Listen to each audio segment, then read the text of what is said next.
প্রিয় ভিউয়ার্স, আসসালামু আলাইকুম। সবাই কেমন আছেন? আপনাদের দোয়া ও ভালোবাসায় আমিও অনেক ভালো আছি।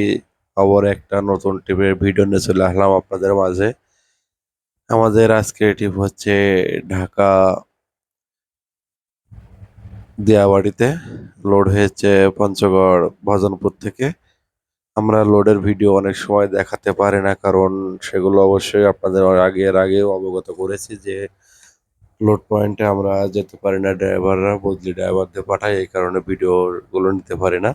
এজন্য আন্তরিকভাবে দুঃখিত। আমরা আজকে ঢাকা দিয়াবাড়িতে যাচ্ছি, যেখানে জানেন যে কিছুদিন আগে প্লেন দুর্ঘটনা ঘটেছিল। তার পাশেই আর কি মাল নামানো হবে। আর আজকে সফর সঙ্গী হিসেবে আছেন আমার বন্ধু কবির। গত ট্রিপে যে আমার সঙ্গে ছিল, তিনি আজকেও সফর সঙ্গী হিসেবে আমার সাথে আছেন। আমরা সকালে গাড়ি পাঠাইছিলাম লোড করতে, সরি, আমরা ঢাকা থেকে আসছিলাম। ঢাকা থেকে এসে আবার দুপুরের ভিতরে পৌঁছে গেছিলাম পঞ্চগড়।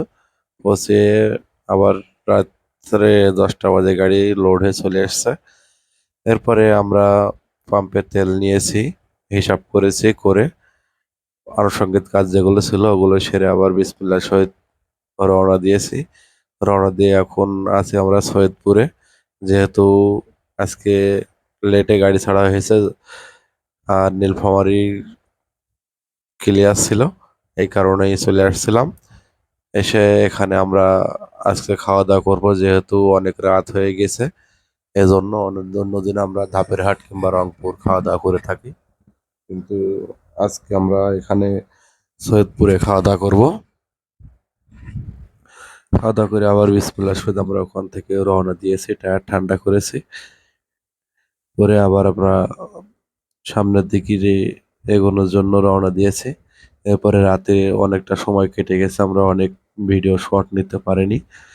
এরপর আমরা চলে আসছি সরাসরি মাল কাটা স্থানে। আমরা আজকে সরকারি স্থানে মাল কাটবো না, কারণ হচ্ছে যে আজ কিছু দূর গেলেই সামনে একটু সমস্যা আছে, যে পুলিশের ওভারলোডের মামলা দেওয়ার সম্ভাবনা। এই জন্য আমার এপাশ থেকে মাল কেটে নিচ্ছে, নিয়ে ওই যেমন যাতে পুলিশের ধরলো ওভারলোডের কোনো মামলা না হয় সেই চেষ্টাতেই আছি। আর আমাদের কাগজপাতি, গাড়ি আনুষঙ্গিক, ড্রাইভিং লাইসেন্স অল কমপ্লিট, যাতে ওভারলোডে মামলা দিতে না পারে, এজন্য আমরা সরকারি পয়েন্টে না যেয়ে তার আগেই গাড়ি মাল কাটছি। এখানে দেখতে পাচ্ছেন আমার সফর সঙ্গী হিসেবে যে গাড়িটি আছেন আজকে, আপনাদেরকে বলেছিলাম যে কবির হোসেন গত ট্রিপেও যে ছিল আমার সাথে সফর সঙ্গী হিসেবে, সেটি হচ্ছে এই গাড়ি। এরপর আমরা মাল কাটা শেষ হলে আমাদের পরিচিত যে সব শটগুলো নিয়ে থাকি সেটাও আজকেও নিয়েছি। যমুনা সেতু, আসলে কয়দিন ধরে খুবই বৃষ্টি হচ্ছে, বৃষ্টিতে জনজীবন বিপর্যয় মতো অবস্থা আর কি। আসলে কি বলবো, এই বৃষ্টিতে আজকে যে টিপটা রানিং চলছে, এই টিপের মতো কষ্ট অন্য দিন আনলোড পয়েন্টের জন্য কষ্ট হয়েছে, কিন্তু এই টিপে প্রচুর পরিমাণ কষ্ট হয়েছে। সবই ধীরে ধীরে আপনাদেরকে দেখানোর চেষ্টা করব।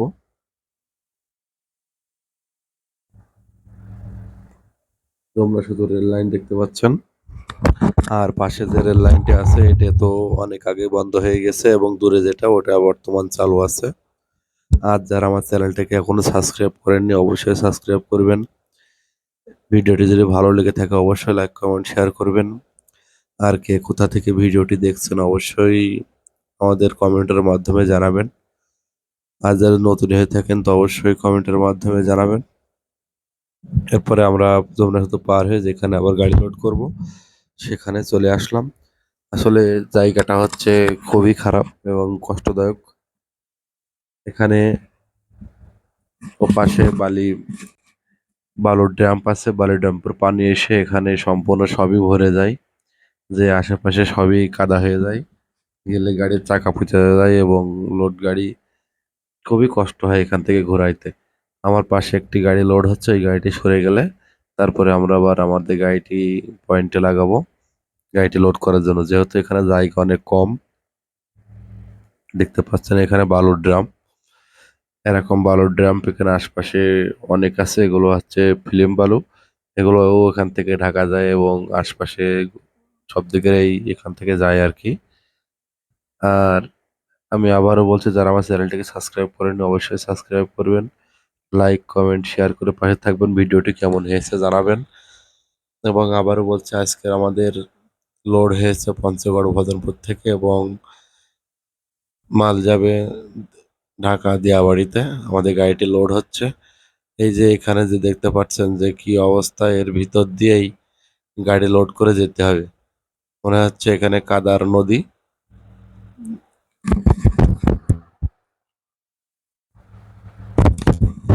আসলে কি করার, পরিবেশ পরিস্থিতি যখন যেমন হয় তখন তো মেনে নেওয়া লাগবে। আজকে অনেক লেট হয়ে গেল আসতে। অন্য অন্য দিন আমরা 3টে থেকে 4টের ভিতরে অথবা 2টার ভিতরে পৌঁছাই, কিন্তু আজকে পৌঁছাইছি 6টার পরে। গোসল খাওয়া দাওয়া করতেই 7টা বেজে গেছে। আমরা এখান থেকে কিছুক্ষণের ভিতরে আবার রওনা দেব, কারণ যেহেতু আজকে অনেক লেট হয়ে গেছে এই জন্য আমরা আর কি 2-3 ঘন্টা অন্যদের রেস্ট করি, কিন্তু রেস্টের সুযোগ আজকে নাই। আমরা এখন আছি বর্তমান কালিয়াকৈর, এখান থেকে আবার রওনা দেব। কালিয়াকৈর থেকে রওনা দিয়ে কিছু দূর গাড়ি চালানোর পরেই 1 ঘন্টা 10-20 মিনিট গাড়ি চলে গাজীপুর আমরা পৌঁছাইছিলাম। কিন্তু গাজীপুর পৌঁছায় দেখলাম যে কোনাবাড়ি থেকে পার হয়ে কিছু দূর যেতে না যেতেই আমরা জামে আটকে গেলাম। এই জামে থেকেছি আমরা রাত্র 8টা 20 মিনিট হতে প্রায় 2টা পর্যন্ত। অনেক জ্যাম, কি জ্যাম আমরা এটা খুঁজে পাচ্ছিলাম না যে এটা কিসের জ্যাম। পরে দেখলাম যে আমরা গাজীপুর থেকে যখন আমরা টঙ্গীর দিকে যাব উত্তরের দিকে, ওই রাস্তাটা সম্পূর্ণ ব্লক করে রেখেছেন এখন রেকার দিয়ে পুলিশে। প্রচুর বৃষ্টি হয়েছে ওই সাইডে, বৃষ্টির কারণে গাড়ি যাইতে পারছে না, এজন্য রেখা দিয়ে বন্ধ করে রেখেছে যাতে যানজট সৃষ্টি না হয়। দেখতে পাচ্ছেন যে কি অবস্থা। এরপরে আমরা নরসিংদী রোডে গাড়ি ঢুকাই দিয়েছিলাম। নরসিংদী রোডে গাড়ি ঢুকাই দিয়ে খুব কষ্ট করে আবার গাড়ি মাওনার দিক থেকে ঘুরে নিয়ে এসে আমরা ফ্লাইওভার ওঠার জন্য প্রস্তুত হয়েছি। এর ভিতরে আমার গাড়িটি হঠাৎ নতুন ব্যাটারি স্টার্ট বন্ধ হয়ে গেছে। খুব জ্যামের ভিতরেই আমার বন্ধু কবিরের গাড়ি দিয়ে, আমার গাড়িতে ছিল টসিং, টেনে আমরা গাড়িটি স্টার্ট করে করেছি। এরপরে রাত্রে আমরা পৌঁছাইছিলাম সকালে আনলোড পয়েন্টে। সকালে গাড়ি খালি করে আমরা মেন শহরের ভিতরে উত্তরা হয়ে আসতে পারিনি। এরপরে বেরিবাদ আশুলিয়া রোড দিয়ে আমরা কামারপাড়া হয়ে টঙ্গী উঠেছি, কিন্তু উঠেছি 8টার সময়, এখন বাজে সকাল 10টা। তারপরেও 2 ঘন্টা জাম ঠেলছি, মাত্র 12 কিলোমিটার রাস্তা। 2 ঘন্টা জামেও আমরা পার পাচ্ছি না, 3 থেকে 4 ঘন্টা লাগলো। এটি তো প্রচুর কষ্ট হয়েছে জ্যামের কারণে। গাড়িতেও অনেক প্রকার ডিস্টার্ব দিয়েছে, মেন পাতি ভেঙে গেছে, আমরা পঞ্চগড়ে ঠিক করব, এবং গিয়ারের গুটকা খুলে গেছে এবং গাড়ি স্টার্টে ট্রাবল আছে এই নিয়ে, এবং অনেক জাম ঠেলেছি। শরীরে অনেক কষ্ট হয়েছে এবং মন মানসিকতাও অনেক দুর্বল হয়ে গেছে। আশা করছি পরের ট্রিপ থেকে সব ঠিক হয়ে যাবে। সব ট্রিপে তো আর একরকম হয় না, এজন্য মানে খুবই কষ্টকর একটা ট্রিপ ছিল। তা আশা করছি সবাই আমার চ্যানেলটিকে সাবস্ক্রাইব করবেন, লাইক করবেন, কমেন্ট করবেন, শেয়ার করবেন, এবং কে কোথা থেকে ভিডিওটি দেখছেন অবশ্যই কমেন্টের মাধ্যমে জানাবেন। এবং নতুন নতুন ভিডিও পেতে অবশ্যই আমার চ্যানেলটিকে সাবস্ক্রাইব করবেন। সবাই ভালো থাকবেন। আসসালামু আলাইকুম।